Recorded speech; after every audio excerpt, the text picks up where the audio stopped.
Corona virus किसी चमगादड़ से आया है या चाइना की किसी लैब से, ये तो हम नहीं जानते। लेकिन एक बात हम ज़रूर जानते हैं कि इतने केसेस आ जाने के बावजूद लोग मास्क नहीं लगा रहे हैं। और कारण बताया जा रहा है कि या तो मास्क लगा लगा कर उनके कान दुख रहे होते हैं, या उन्हें सांस नहीं आ रही होती है, या फिर उनके चश्मे पर भाप जम जाती है। मार्च 2020 में इंडिया में जब एक दिन में 200 केसेस भी नहीं आ रहे थे, तो इंडिया में कोरोना वायरस का इतना आतंक था कि कनिका कपूर लंदन से आई तो देश भर से उसे जान से मारने की धमकियां दी गई।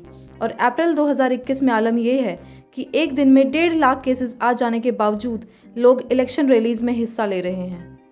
लेकिन सोचने की बात यह है कि सेकेंड वेव के समय हमारे पास एक्सपीरियंस भी है और मेडिकल इक्विपमेंट्स भी, उसके बावजूद हम सेकेंड वेव पर काबू करने में नाकाम क्यों रहे हैं। एक सवाल ये भी है कि क्या सिर्फ लॉकडाउन एक ऐसा तरीका है जो सेकेंड वेव को रोक सकता है। मार्च 2020 में कोविड-19 पर काबू पाने के लिए भारत ने 1000 केसेस होने से पहले ही स्ट्रिक्ट लॉकडाउन लागू कर दिया। तब लॉकडाउन इसलिए लगाया गया क्योंकि ना तो लोगों के पास कोविड-19 के बारे में जानकारी थी और ना ही सरकार के पास इनफ ह्यूमन रिसोर्स और मेडिकल इक्विपमेंट।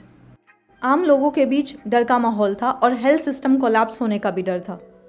लॉकडाउन ने कोविड केसेस की दर को तो धीमा किया, लेकिन हमने देखा कि लॉकडाउन का देश की इकोनॉमी और आम लोगों की ज़िंदगी पर कितना नेगेटिव इम्पैक्ट हुआ। 1980 के बाद 2020 में हमने जीडीपी को नेगेटिव में जाते देखा।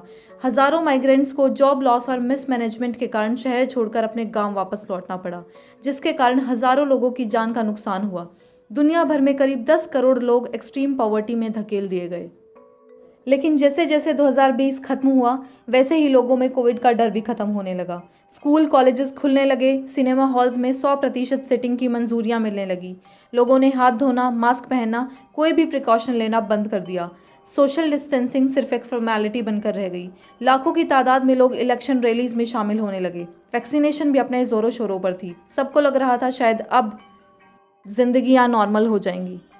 लेकिन कोरोना की सेकेंड वेव ने ऐसा जोर पकड़ा कि एक दिन में 1.5 लाख से ज़्यादा केसेस आने लगे। शायद आप सोच रहे होंगे कि ऐसा क्यों, वैक्सीनेशन जारी हो जाने के बावजूद क्यों इतने केसेस आ रहे हैं। इसका जवाब आपके आसपास ही है।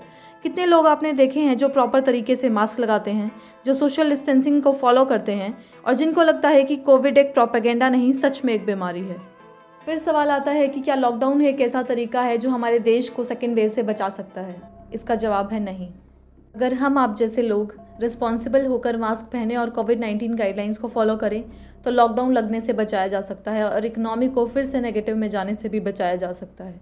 कुछ स्टेट्स में तो लॉकडाउन की घोषणाएं कर दी गई हैं, लेकिन हम आप जैसे लोगों को रिस्पॉन्सिबल होना पड़ेगा, because lockdown is not the solution.